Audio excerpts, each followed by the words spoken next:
जय श्री कृष्ण। अथ नवमोऽध्यायः।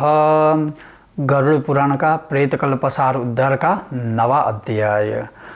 वह इस अध्याय में मरण समय के जो कृत्य है, जो कर्म है, क्या करने चाहिए, वह भगवान ने गरुड़ को श्रवण करवाया था। गरुड़ जी ने कहा, हे भगवान, आपने अंत समय का दान अच्छी प्रकार कहा, वह मैंने सुना। अब मरे हुए प्राणी के कृत्य कर्म भी मुझसे कहिए। तब भगवान ने कहा, हे गरुड़, मरण समय की जो विधि है वे मैं तुमसे कहता हूँ, सुनो। जिसको कर मनुष्य मरते हैं वे सदगति को प्राप्त होते हैं।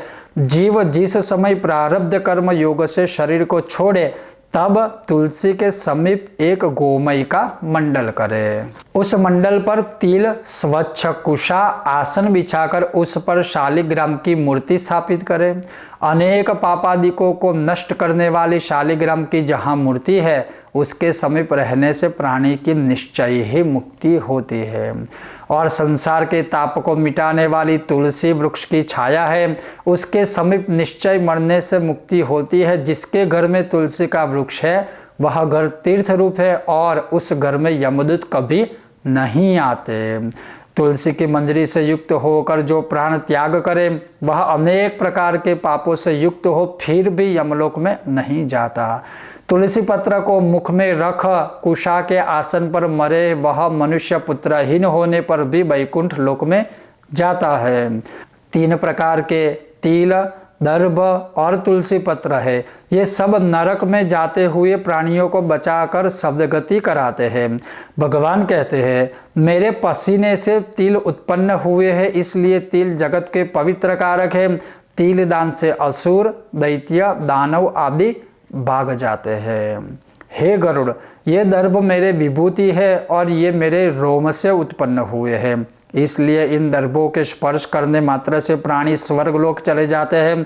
कुशमूल में ब्रह्मा, कुश मध्य में जनार्दन और अग्रभाग में शंकर आदि देवता है। कुशा, अग्नि, मंत्र, तुलसी, विप्र, धेनु ये सब बारंबार कार्य में आते हैं किंतु अपवित्र कभी नहीं होते हैं। पिंड पर स्थापित दर्भ, प्रेत भोजन करने वाले ब्राह्मण, मंत्र, गौ, तुलसी ये तीनों नीच के पास हो तो अग्राह्य है और श्मशान स्थित चिता की अग्नि अपवित्र है।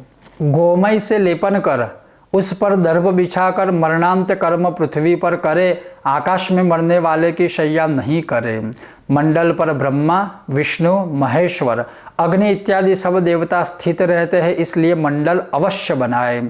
सब भूमि पवित्र है पर जहाँ लेप नहीं होता और जहाँ लेप है वे दोनों लेप से ही शुद्ध होती है। खटिया पर बिना गोमय की भूमि पर राक्षस, पिशाच, भूत, प्रेत, यमराज, दूत प्रवेश करते हैं। मरने पर ऐसी भूमि पर असद गति को जाता है। अग्निहोत्र, श्राद्ध, ब्राह्मण, भोजन, देव पूजा इत्यादि आतुर कर्म मंडल बिना नहीं करे। भूमि पर गोमय लेपन कर उस प्राणी को शयन कराकर मुख में स्वर्ण पंचरत्न को रख शालिग्राम का पादोदक पान करे। जो शालिग्राम शिला का जल बिंदु मात्र पान करे तो वह सब पापों से मुक्त हो वैकुंठ लोक में जाता है। महापातकों का नाश करने वाले गंगा जल को पान कराने से तीर्थों पर स्नान दान करने का फल मिलता है। जो चांद्रायण व्रत कर 1000 शरीर को पवित्र करने के लिए किया वे और जो गंगा जल का पान करते हैं वे दोनों समान है। हे गरुड़, जैसे अग्नि से रुई का समूह नष्ट हो जाता है वैसे गंगा जल पान करने से सब पातक जलकर भस्म हो जाते हैं। जो कोई सूर्य किरणों से तपा हुआ गंगा जल को पीते हैं वह सब योनि से मुक्त हो विष्णु लोक को जाता है। दूसरी नदियों का स्नान करने से पापी पुरुषों को पवित्र करती है। यह गंगा नदी दर्शन तथा स्पर्श मात्र से और गंगा पान करने से और गंगोच्चरण से हजारों पापी पुरुषों को पवित्र कर देती है। इसलिए गंगा जल संसार का तारक है। प्राण कंठ में आ गया है फिर भी गंगा गंगा ऐसा उच्चारण करने वाला मरने के बाद विष्णु लोक जाता है पर भूमि पर जन्म नहीं लेता। प्राणी श्रद्धा युक्त होकर प्राण निकलने के समय गंगा का स्मरण यदि करे तब भी उत्तम गति को प्राप्त हो जाता है।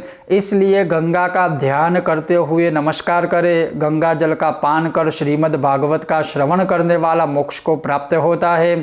जो अंत समय श्रीमद् भागवत का एक श्लोक, आधा श्लोक पाठ तथा श्रवण करे या स्मरण करे तो ब्रह्मलोक में जाकर वापिस नहीं आता। वेद और उपनिषदों के पाठ से, शिव या विष्णु स्तोत्र के श्रवण करते ब्राह्मण क्षत्रिय वैश्य का मरण हो जाए तो अवश्य मोक्ष हो जाता है। हे गरुड़, जो ब्राह्मण क्षत्रिय वैश्य वैराग्य युक्त होकर अंत समय में यदि अन्न जल का त्याग करे या आतुर संन्यास ग्रहण करे, प्राण कंठगत होने पर जो संन्यस्तु ऐसा शब्द कहे, वह मरने के बाद विष्णुलोक प्राप्त होकर फिर जन्म नहीं लेता। हे गरुड़, इस तरह जिस धार्मिक पुरुष के अंत समय के कृत्य हुए हैं, उस पुरुष के ऊर्ध्व द्वार मुख से प्राण से निकल जाते हैं।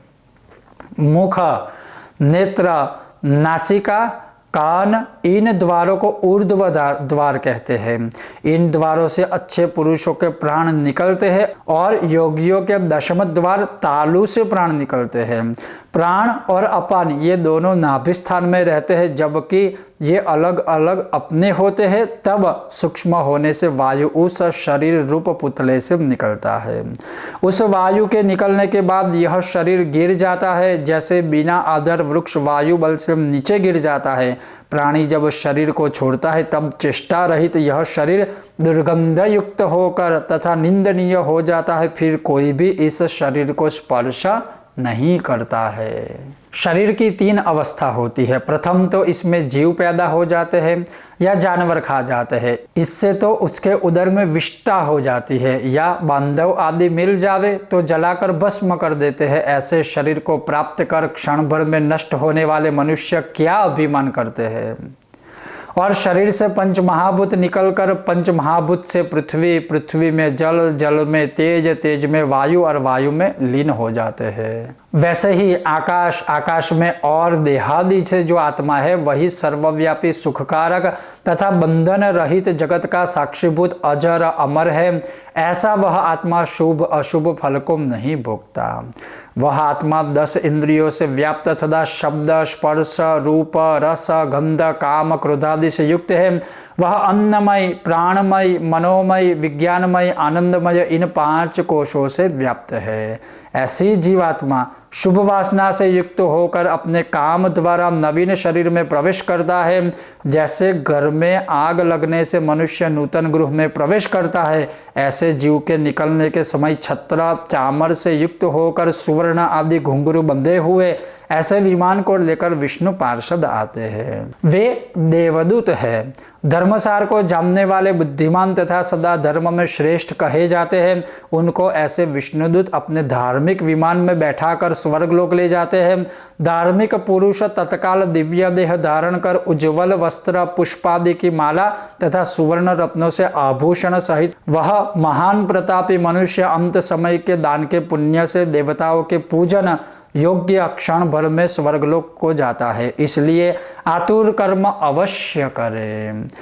दान प्रभावात् स महानुभावः प्राप्नोति नाकम सुरपूज्यमानः इति श्री गरुड़ महापुराणे प्रेतकल्पसार उद्धारे म्रियमाण कृत्य निरूपणो नाम नवमोऽध्यायः संपूर्णं। श्रीनारायण अर्पणम् अस्तु।